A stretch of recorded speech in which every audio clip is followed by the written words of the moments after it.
இயேசு கிறிஸ்துவின் இனிதான நாமத்தில் இன்றைய ஆவிக்குரிய சிந்தனைக்கு உங்களை அன்புடன் வரவேற்கின்றோம். இப்போதும் ஒரு பாடலுக்கு பின்பு உங்கள் சிந்தையை தெளிவிக்கும் ஆவிக்குரிய செய்தியை கேட்கலாம். கர்த்தரோ வானத்தையும் பூமியையும் உண்டாக்கினாரே, அவர் சர்வ வல்லவர், அவர் மார்பினில் சாய்வே. கர்த்தரோ வானத்தையும் பூமியையும் உண்டாக்கினாரே, அவர் சர்வ வல்லவர், அவர் மார்பினில் சாய்வே. அவர் சர்வ வல்லவர், அவர் மார்பினில் சாய்வே.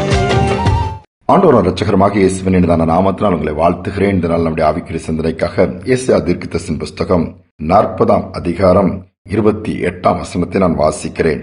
பூமியின் கடையாந்தரங்களை சிருஷ்டித்த கர்த்தராகிய அநாதி தேவன் சோர்ந்து போவதுமில்லை, இளைப்படைவதுமில்லை. இதை நீ அறியாயோ? இதை நீ கேட்டதில்லையோ? அவருடைய புத்தி ஆராய்ந்து முடியாது. ஆண்டவரை குறித்து இந்த வசனம் எவ்வளவு அழகாக சொல்லு. பூமியின் கடையாந்தரங்களை அவர் சிருஷ்டித்தவர், அதோடு மட்டுமல்ல அவர் அநாதியா என்றென்றைக்கும் இருக்கிற தேவன். அவர் சோர்ந்து போவதும் இல்லை, இளைப்படைவதும் இல்லையா. சோர்வு என்கிறது எல்லா இடத்துலயும் எனக்கு அதிகமா பாக்குறோம். சின்ன பிள்ளையில இருந்து பெரியவங்க வயதானவங்க வர பார்க்கலாம். ஏதாவது ஒரு சின்ன வார்த்தையை கூட தாங்கக்கூடிய சக்தி இன்னைக்கு இல்ல. உடனே ஒரு சோர்வு. நல்லா சந்தோஷமா இருப்பாங்க, ஒரு போன் கால் வரும், அட்டன் பண்ண உடனே அப்படியே சோர்ந்து போயிருந்தாங்க. இது இன்றைக்கு அல்ல, அன்றையிலிருந்தே இருக்கிறது. பழைய ஏற்பாட்டு காலத்திலே 1 ராஜாக்களின் புஸ்தகம் 18ஆம் அதிகாரம் அதுல தொடர்ந்து வாசித்தீங்கன்னா எலியாவுடைய நாட்கள் கூட அப்படி நடக்கிறது. வல்லமையாய் அக்கினியை இறக்கி கர்த்தரை தெய்வம் என்று நிரூபித்த ஒரு தீர்க்கதரிசி. ஆகாப் ராஜா ஆண்டு கொண்டிருக்கிறார். அவருடைய மனைவி எசபேல். எசபேல் ஒரு வார்த்தை இன்னொருவர் மூலமாக எலியாவின் காதுகளுக்கு வருகிறது. அதை கேட்டவுடனே அவர் வனாந்தரமாய் பிரயாணப்பட்டு போய் ஒரு சூறைச்செடியின் கீழ் படுத்து சாக வேண்டும் என்கிற அளவுக்கு சோர்ந்து போய் படுத்து விட்டார். ஆண்டவர் கிருபை வச்சதுனால தன்னுடைய தூதர்கள் மூலமாய் ஆகாரத்தை கொடுத்து தட்டி எழுப்பி மீதி எஞ்சிய நாட்களிலும் ஊழியத்தின் காரியங்களை நிறைவேற்றக்கூடிய பாக்கியத்தை கொடுத்தார். யோசித்து பாருங்கள். சோர்வு. அக்கினியை வானத்திலிருந்து இறக்கினவர், ஒரு வார்த்தை, அவ்வளவுதான், சோர்ந்து போய்விட்டார்கள். நீங்க எப்படி இருக்கிறீங்க? யாராவது சொல்றதை கேட்ட உடனே சோர்ந்து போகிறீங்களா? இல்ல கர்த்தர் பார்த்துக் கொள்வார் சொல்லிட்டு தைரியமா அதை பெரிதாக எடுத்துக்கொள்ளாமல் போகிறீர்களா? எல்லாரும் ஒரு வார்த்தை, ஒரு சம்பவம், ஒரு காரியம் போதும் எல்லா சோர்வுக்குள்ள கொண்டு போய் விடுகிறது. ஆனால் ஆண்டவரோடு கூட இருக்கிற பிள்ளைகள் நிச்சயமாகவே சோர்வுகள் வரும், வந்தாலும் ஆண்டவர் அதை தூக்கி விட்டுருவார். ஏன்னா நம்முடைய ஆண்டவர் சோர்ந்து போகாத தேவன். எல்லா மனிதனும் சோர்ந்து போகிறவர்கள் தான். சோர்ந்து போகிற மனிதன் இன்னொரு சோர்ந்து போனவர்களை அந்த அளவு சோர்வை நீக்கி சந்தோஷப்படுத்த முடியுமா என்பது கேள்விக்குறித்தான். ஆனால் சோர்ந்து போகாத தேவன் நமக்கு இருக்கிறபடியினால், இளைப்படையாத தேவன் நமக்கு இருக்கிறபடியினால் நம்மை சோர்விலிருந்து அவர் தப்புவிக்க வல்லவராக இருக்கிறார். ஒரு மனிதன் மன சோர்வினாலே மருத்துவரை போய் சந்திக்கிறார். என்னால் எல்லா ஒர்க்லையும் கான்சென்ட்ரேட் பண்ண முடியல, சரிதான், வீக்கா ஃபீல் பண்றேன், பழைய மாதிரி வேகமா வேலைலாம் செய்ய முடியல, அப்படியே உட்கார்ந்த இடத்துல தூங்குறேன், எனக்கு ஏதோ பண்ணுதுன்னு சொல்லி சும்மா டாக்டர் எல்லாவற்றையும் செக் பண்ணிருக்கிறாரு. எல்லா ஆர்கனும் நல்லா இருக்குது, சரீரத்துல எந்த குறைவும் இல்லை. அவர் சொன்னாரு, அப்ப மனசுல தாங்க உங்களுக்கு ஏதோ ஒரு சோர்வு, ஒரு மன கஷ்டம்.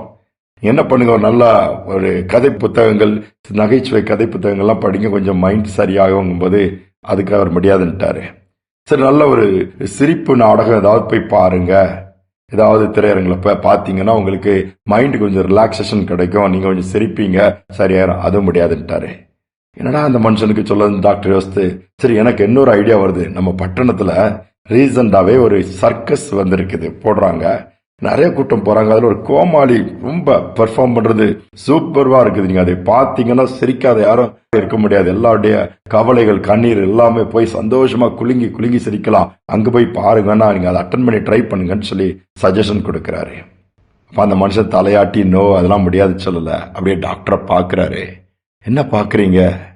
இவ்வளவு அழகா அந்த கோமாளி அவ்வளவு பேரை சிரிக்க வைக்கிறாருன்னு சொன்னீங்கல்ல. ஆமாப்பா, நீ வேணா போய் பாரு, அந்த கோமாளி வேற யாரும் இல்ல, நான் தான். என்னால அநேகரை வந்திருக்க அத்தனை பேரும் சிரிக்க வைக்க முடியுது, சந்தோஷமா இருக்க முடியுது. ஆனா என்னால சந்தோஷமா இருக்க முடியலையே, துக்கத்தோட சொன்னாராம். டாக்டருக்கு வழி தெரியல மருந்து சொல்றதுக்கு. அவர் துக்கத்தோட போய்விட்டாராம். யோசித்து பாருங்க. ஆனா வேதம் அழகாக சொல்லுகிறது, அவர் சமாதான பிரபு. நம்முடைய ஆண்டவர் சமாதானம் இல்லையா?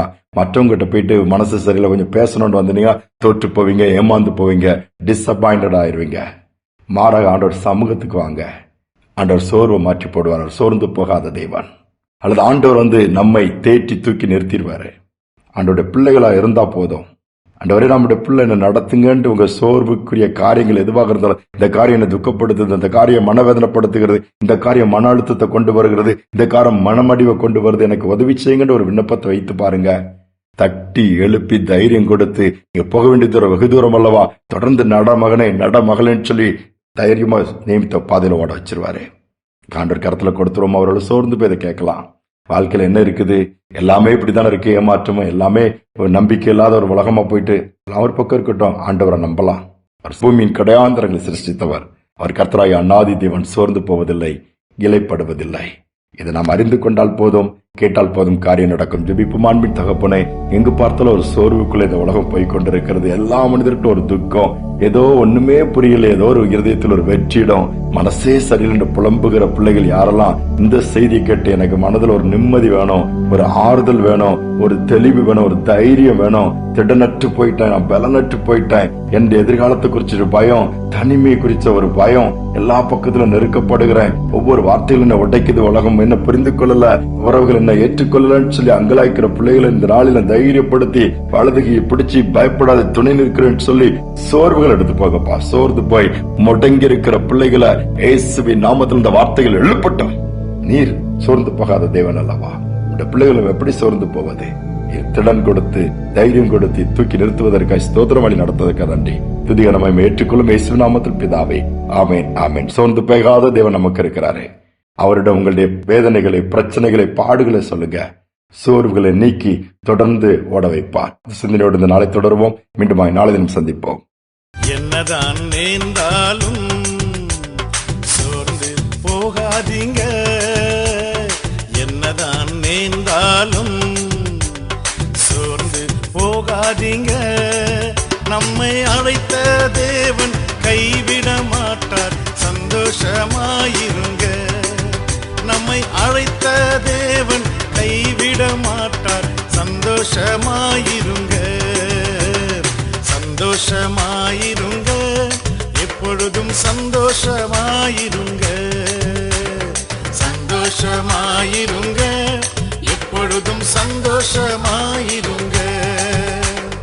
உயர்வானாலும் தாழ்வானாலும், உயர்வானாலும் தாழ்வானாலும் சர்வ வல்ல தேவன் நம்மோடு இருக்கிறார். சர்வ வல்ல தேவன் நம்மோடு இருக்கிறார். சந்தோஷமாயிருங்க, எப்பொழுதும் சந்தோஷமாயிருங்க.